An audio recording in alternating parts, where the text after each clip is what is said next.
Bom dia, Paulo Moura, cientista político, 18 de abril de 2021. Você já ouviu falar de populismo ou de neopopulismo? Pois é, este é o assunto do nosso vídeo de hoje. São temas em voga na sociedade contemporânea e o meu objetivo aqui será explicar para você quais as origens do termo populismo e o que é o tal do neopopulismo. Mas antes disso, eu queria agradecer a você que está doando pelo Pix do canal, pela conta bancária. A sua doação é muito importante para expandir o canal, para fazer o alcance dos vídeos chegar mais longe e para me estruturar melhor aqui e oferecer a você um serviço cada vez melhor. Esse é o único canal do YouTube onde você encontra vídeos curtos explicando a conjuntura política, dimensões do jogo de poder à luz da ciência política e da teoria da comunicação em vídeos curtos. Lembro a você também de se inscrever no meu canal do Telegram, o Dextra by Paulo Moura. Lá eu posto diariamente os links das notícias e análises do meu site, o dextra.jor.br, e logo cedinho da manhã os links dos vídeos que eu posto aqui no canal, ok? Dito isto, então vamos ao tema do nosso vídeo. Bom, antes de chegar explicitamente na explicação do que é populismo e o que é neopopulismo, vamos tentar compreender três conceitos-chave que vão nos ajudar a entender o que é populismo e o que é neopopulismo. Esses conceitos são os de democracia direta, democracia representativa e mediação social. Depois de compreender esses três conceitos, vai ficar mais fácil para você entender o que é populismo e neopopulismo. Democracia direta é como se define a democracia praticada nos gregos, naquele período da Grécia clássica, lá de cerca de 250 anos antes de Cristo. Foram os gregos que inventaram a política e foram os gregos que inventaram a democracia. O termo política deriva da palavra polis, que em grego quer dizer cidade. Hoje em dia, quando a gente pensa em política, logo nos vem na cabeça os políticos, aqueles caras lá em Brasília que fazem essa caca que é a política brasileira todo dia no noticiário. Mas, originalmente, uma definição nobre do conceito de política quer dizer participação do cidadão na definição dos destinos da sua comunidade. Polis, cidade. Política, fazer política, portanto, é participar das discussões em praça pública do destino da sua cidade ou da sua comunidade. Em praça pública por quê? Porque na Grécia daquele tempo não existia democracia representativa, ou seja, os gregos não delegavam, não elegiam representantes para legislar ou governar em nome deles. A Grécia Antiga era um modelo de cidade-estado com poucos habitantes, poucos mais ou menos, né? Teve cidades gregas daquela época com 300, 400 mil habitantes, mas não eram todos os membros da cidade que votavam. Cidadãos eram homens a partir de uma certa idade. Especialmente nessas assembleias, eles se reuniam para discutir assuntos da coletividade. Então, os oradores se pronunciavam nas assembleias, e, em geral, eram chefes de clã, defendiam as suas posições. A oratória, a capacidade de argumentar, era um dos esportes prediletos dos gregos da época. O cara que falava bem em público era sempre muito bem visto. E assim os gregos inventaram um modo de resolver os problemas políticos que existiam para a coletividade. Olha, possivelmente estamos com problema de abastecimento aqui de água na cidade, como é que vamos resolver, ou de alimentos e assim por diante.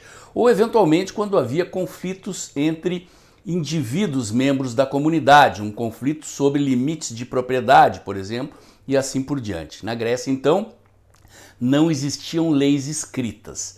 Praticamente tudo era definido nessas assembleias, às vezes inspirados em princípios norteadores sugeridos por anciãos, por indivíduos mais velhos e, portanto, mais experientes, considerados mais sábios. Existia exército, existia rei, existia um sistema de impostos para pagar os salários dos soldados, mas não havia eleição de governantes ou de legisladores. Por isso que é chamado de democracia direta, ou seja, os indivíduos votavam diretamente uns nos outros e nas propostas de uns e outros para resolver os problemas da comunidade. Quem inventou a democracia representativa foram os romanos.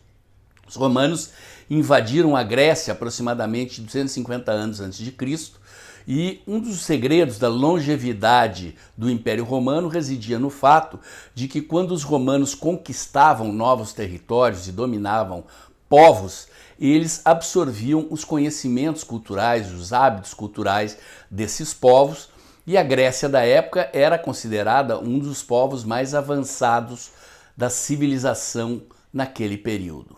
Os romanos então bebem na fonte da sabedoria grega e aperfeiçoam este sistema. Eles vão inventar uma sociedade regida por leis escritas e por instituições jurídicas, políticas e administrativas. Então, existiam lá 4 segmentos, 4 estamentos de poder na Roma antiga. A República Romana chegou a ter 1,5 milhão de habitantes. Vocês imaginam governar uma cidade lá naquela época, 250 anos antes de Cristo, com essa quantidade de habitantes. Ou seja, não era possível reunir tanta gente em praça pública para deliberar pelos destinos da cidade. Então havia o imperador, os senadores, exatamente, os romanos inventaram o Senado, a democracia representativa. Então, nesse Senado, os senadores eram eleitos mais ou menos como se elege hoje. Existe inclusive um manual de propaganda política daquela época mostrando como é que se deve fazer para convencer o povo a votar nos caras quando eles concorriam para senador, para cônsul e assim por diante.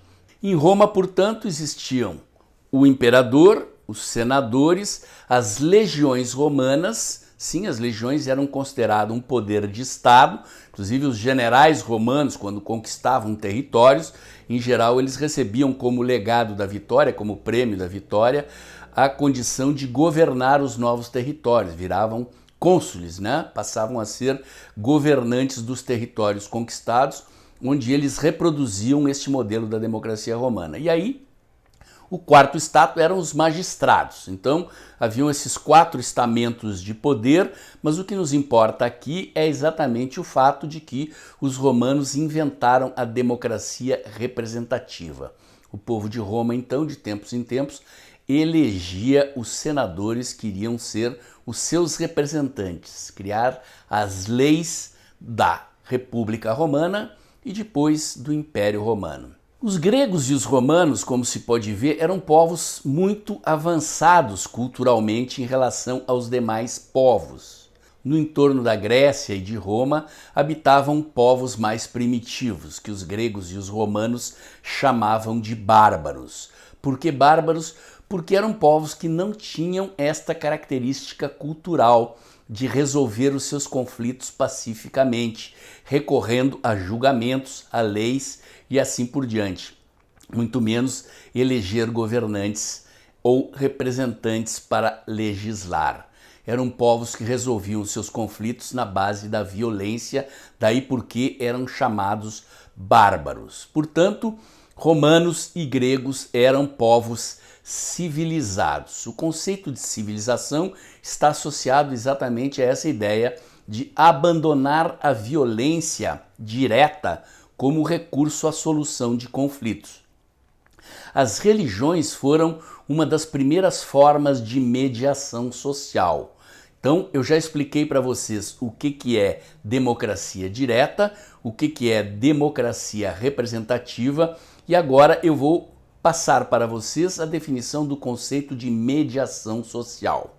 As religiões, então, fizeram o que pela sociedade? Aqui do ponto de vista sociológico eu estou falando.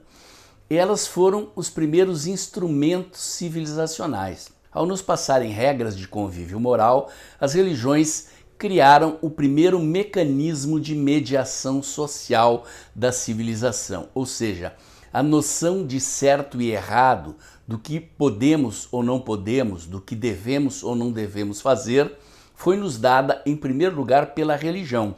Observe aquela que é a chamada regra de ouro de todas as religiões: não fazer o mal aos outros, né? Isto é civilização. Para você conviver pacificamente, conseguir conviver em coletividade, há o pressuposto de, se você vive numa civilização moderna, onde há leis, onde há juízes para dirimir os conflitos, onde há uma polícia para controlar a violência, você é um povo civilizado. Mas antes de existir lei, justiça e polícia, era a religião que definia o que é certo e o que é errado, o que se pode e não se pode fazer. Então, para os cristãos, por exemplo, não devemos fazer o mal aos outros, porque é pecado, porque Deus irá nos castigar. Para os orientais, por exemplo, existe a mesma regra: não fazer o mal aos outros. Mas para os orientais não devemos fazer o mal aos outros, porque toda a energia que a gente direciona aos outros, se ela for má, uma má energia, ela se voltará contra nós, e vice-versa. Se for uma boa energia, nós seremos recompensados com boas energias em direção a nós. Do ponto de vista civilizacional, portanto, o que importa é exatamente este caráter regulador da vida social. No momento em que eu abandono a violência, seja pela minha fé religiosa, ou seja porque existem leis, justiça e polícia para regular a vida dos indivíduos em sociedade, então nós somos civilizados. Nós criamos mecanismos de mediação social. Em vez de partir para a violência direta, eu recorro à justiça, eu recorro à polícia, enfim, eu resolvo os meus conflitos civilizadamente. Andando alguns séculos no tempo, nós vamos encontrar um autor que é um clássico da ciência política, considerado o pai fundador da política moderna como ciência racional, que é Nicolau Maquiavel. No início do século XVI, ele escreveu um livro chamado O Príncipe, que eu já citei várias vezes em vídeos aqui no canal. E numa passagem do Príncipe, o Maquiavel defende que o príncipe deve ser amado ou temido, ou seja, ele está falando da forma como os governantes devem se relacionar com o povo e dizendo que, não podendo ser amado, o governante deve ser temido. Está falando, portanto, de uma situação em que está nascendo a sociedade moderna, estamos saindo do feudalismo, estão ressurgindo as cidades. Lembrem lá da cidade grega, lembrem de Roma, 1,5 milhão de habitantes.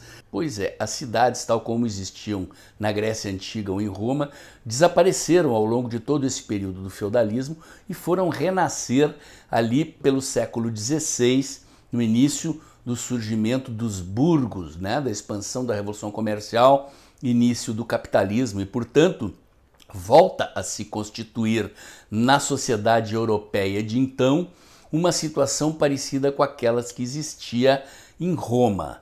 Então, as instituições modernas, as instituições da democracia ocidental, este modelo de representação política, de organização do sistema político dos Estados modernos, baseado em eleições, na escolha de representantes para legislar e governar, foi, de uma certa forma, copiado dos gregos e dos romanos. Institucionalmente, né, considerando que o Estado moderno é composto de instituições administrativas, jurídicas e políticas, foi tudo copiado da República Romana, daquele modelo de república. E os termos populismo e demagogia nasceram lá atrás, em Roma, e depois foram atualizados. O conceito de populismo está associado à ideia de manipulação das massas, de capacidade de iludir, de persuadir pelo discurso. Há um livro chamado A Retórica de Aristóteles, na qual o filósofo grego ensinava os oradores da Assembleia a persuadir. É muito interessante, assim como existe o manual de campanha eleitoral lá da Roma Antiga, a Retórica de Aristóteles é uma obra cujos princípios são muito interessantes e válidos até hoje, como técnica de propaganda e como técnica de discurso persuasivo para conduzir as multidões a aceitar aquilo que um líder está sugerindo. O conceito de populismo nasce em Roma. Ele está associado à ideia da política de pão e circo.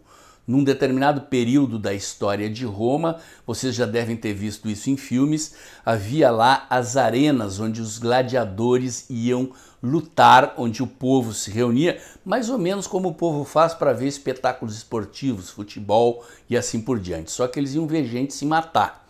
E nesses espetáculos, na abertura dos espetáculos, o imperador mandava distribuir pão ao povo. Então, os escravos, enfim, os serviçais dos imperadores entravam na arena antes dos jogos começarem e atiravam pão para a multidão, de onde nasceu a ideia da política do pão e circo, que é o populismo, uma técnica também de manipulação, de ilusão das massas para que elas amem os seus líderes. Lembrem-se, Maquiavel, séculos depois, lá no século XVI, ao falar das técnicas de liderança do príncipe, no caso o príncipe na época do Renascimento, do final da Idade Média, o príncipe eram os governantes dos estados nascentes.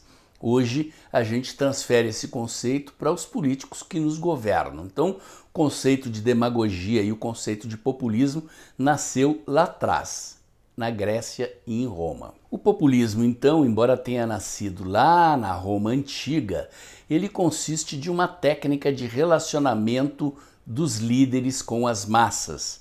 Uma técnica de relacionamento que evita ou contorna o uso de mecanismos de mediação.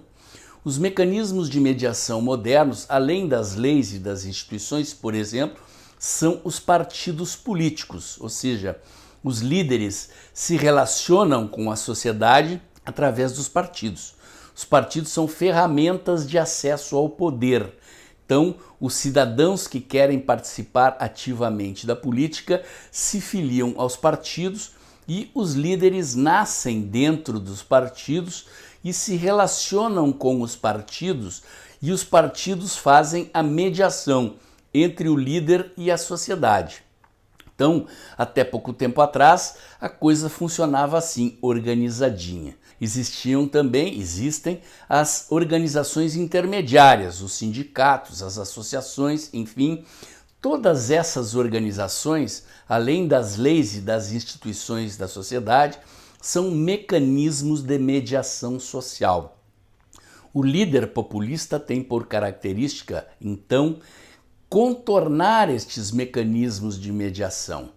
Ele busca uma relação direta com a multidão, busca se conectar diretamente com a sociedade, com as bases da sociedade, sem passar por estes mecanismos de mediação. Este conceito, então, ressurge, principalmente aqui na América Latina, no século XX, para caracterizar determinados líderes que emergiram na sociedade latino-americana, países em desenvolvimento, de capitalismo atrasado, com instituições políticas e democracia débeis e, portanto, uma cidadania de baixa qualificação, uma população ignorante, com baixo grau de instrução e fácil de ser manipulada. No Brasil, um dos principais líderes políticos populistas dessa época foi Getúlio Vargas, mas se a gente for percorrer vários países da América Latina no mesmo período, vamos encontrar líderes do mesmo tipo. Na Argentina foi Perón, depois da morte de Perón, a sua mulher Evita Perón e assim por diante. Então, eram líderes políticos carismáticos com a capacidade de manipular a multidão através da retórica e de outras técnicas de manipulação. Uma das principais características dos líderes populistas é o carisma. O que é carisma, por definição? é a capacidade de fascinar a multidão, a atratividade, o magnetismo, a capacidade de influenciar, de encantar, de seduzir, de fascinar. Então, o líder populista, em geral, é um indivíduo carismático. Nem todo o indivíduo carismático é populista, mas todo o populista é carismático, ou seja, tem esse poder de seduzir, de induzir, de persuadir a multidão. Os estudos sobre o populismo como um fenômeno contemporâneo mostram que é preciso que haja um conjunto de características nas sociedades suscetíveis à existência deste fenômeno. Vamos listá-los um a um. Primeiro, a existência de um líder carismático com habilidade e domínio da comunicação midiática. Segundo, a existência de um líder com capacidade de conquistar a confiança das massas e de com elas se relacionar com o povo sem mediação institucional, condição que pressupõe a predisposição das massas para legitimar essa liderança. Terceiro, liderança dotada de capacidade de usar linguagem simples, direta e compreensível às camadas da população que costuma processar decisões políticas a partir de uma racionalidade alimentada por informações imperfeitas e de baixa qualidade. Quarto, o uso intensivo de técnicas de comunicação e propaganda. Quinto, recurso político aos ataques sistemáticos contra os adversários, visando a deslegitimação de líderes e organizações que concorrem pelo poder com o líder populista. Sexto, presença de um sentimento nacionalista da população e, portanto, predisposição e receptividade para um discurso patriótico de união do povo contra inimigos externos e seus aliados internos. Sétimo, possibilidade de execução de políticas públicas de tipo clientelista para com sua população-alvo e aliados políticos. Oitavo, existência de um sistema partidário frágil e fragmentado. Nono, preponderância na sociedade de baixa acumulação de capital social, característica dominante em sociedades em que as relações de compadrio predominam sobre relações de confiança. Todos esses conceitos estão fortemente presentes nas sociedades latino-americanas, especialmente ao longo do século XX. Somos sociedade de democracia incipiente, mal resolvida e de uma cidadania com baixo grau de instrução, portanto, temos uma população suscetível a ser persuadida, iludida, influenciada por líderes populistas. Lula, por exemplo, é considerado pela sociologia contemporânea um líder populista, mas a sociologia contemporânea, que é tomada por esquerdistas, sempre antes de Lula caracterizava o populismo de forma pejorativa, negativa. Depois de Lula, os nossos sociólogos, predominantemente esquerdistas, passaram a ver o populismo com bons olhos, achando que o populismo era uma forma o Estado e o governo fazerem concessões em benefício das classes populares. Assim como Lula, no mesmo período surgiram na América Latina vários outros líderes populistas. Hugo Chávez na Venezuela, Rafael Correa no Equador e assim por diante. Vários desses líderes bolivarianos que governaram os países da América do Sul nas décadas passadas se enquadram neste conceito de populismo. É um populismo tardio, bastante diferente daquele que havia lá em meados do século XX, nos tempos de Perón e Getúlio Vargas, mas também populismo. Bom, gente, chegamos então à definição do que é o conceito de neopopulismo. Vejam bem, ao longo dos séculos foram se desenvolvendo um conjunto de instituições, de leis e organizações que faziam o papel da mediação social. O poder legislativo, o poder executivo, o poder judiciário, as constituições, os corpos de leis das sociedades, regulando a vida em sociedade, e os partidos políticos, os sindicatos, as entidades representativas de diferentes segmentos da sociedade, praticamente eram formas de organização, de disciplinar o jogo político.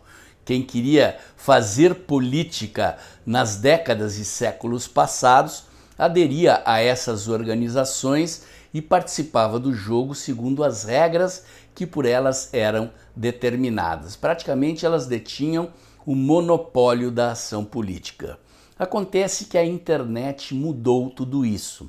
Ela criou um fenômeno que nós vamos chamar aqui de desintermediação. Ou seja, através das mídias sociais e dos mecanismos que a internet possibilita, surgiu uma nova condição antes inexistentes ao longo dos séculos anteriores, que é a possibilidade do relacionamento direto entre líderes e liderados. Ou seja, um líder político, utilizando as mídias sociais, pode fazer a curva nos partidos, pode driblar sindicatos, organizações e todas essas regras que burocratizaram o relacionamento entre líderes e liderados nos séculos anteriores. E é nesse contexto que surge o tal do neopopulismo. Esse fenômeno, então, permitiu o surgimento de lideranças políticas de novo tipo, os chamados neopopulistas. Na Europa, na América Latina e nos Estados Unidos, esse fenômeno apareceu. Líderes associados a estas técnicas antigas, mas renovadas com o advento da internet, conseguiram se eleger presidente em vários países, notadamente aqui no continente americano, tanto no norte como aqui no sul. Gente, eu não vou citar o nome, eu acho que vocês sabem do que eu estou falando, do que aconteceu lá no hemisfério norte e do que está acontecendo aqui no Brasil, porque é considerado tema sensível e, consequentemente, o meu vídeo tem o seu alcance reduzido se eu citar o nome de certos políticos ou contextos políticos de determinados países. Mas, aqui no Brasil, com o presidente Bolsonaro, alguns líderes políticos no continente europeu e um líder político especificamente lá no hemisfério norte, surgiu apresentando estas características, ou seja, através do uso da internet, driblaram o sistema partidário dos seus países e conseguiram se tornar governantes. É neste contexto, portanto, que esses líderes são caracterizados como neopopulismo, ou seja, todas aquelas características dos líderes populistas do passado voltam a ganhar espaço porque as instituições políticas da nossa sociedade estão burocratizadas, estão doentes, elas não conseguem mais nos representar e é neste contexto que a internet permite, então, o surgimento de políticos com estas características, utilizando o carisma pessoal, as técnicas de linguagem simples e, ao chegar no governo, executando políticas clientelistas, políticas populistas de concessão de benefícios à população, especialmente à população pobre, conseguem se manter no poder, conseguem se eleger e se manter no poder. A manutenção do poder neste contexto se torna problemática porque ela depende sobremaneira do apoio das massas. Não tendo partidos, não se baseando nas instituições tradicionais, muitas vezes esses líderes políticos enfrentam resistências do velho sistema. Os representantes do sistema político, partidário, sindical, enfim, da velha ordem que foi derrotada eleitoralmente por esses líderes populistas ou neopopulistas, tendem a reagir, a querer evitar que esses líderes permaneçam no poder. E na hora que essa disputa acontece, de um lado, o líder populista carismático com o apoio das massas contra todo um sistema, contra toda uma velha ordem representada pelos partidos, pelos sindicatos, pelos órgãos de poder do Estado, no caso do Brasil aqui, judiciário, segmento dos legislativo e assim por diante. Então, Espero, gente, ter conseguido explicar para você o que é populismo, o que é neopopulismo e, eventualmente, iluminar as causas dos problemas que nós estamos assistindo no Brasil contemporâneo.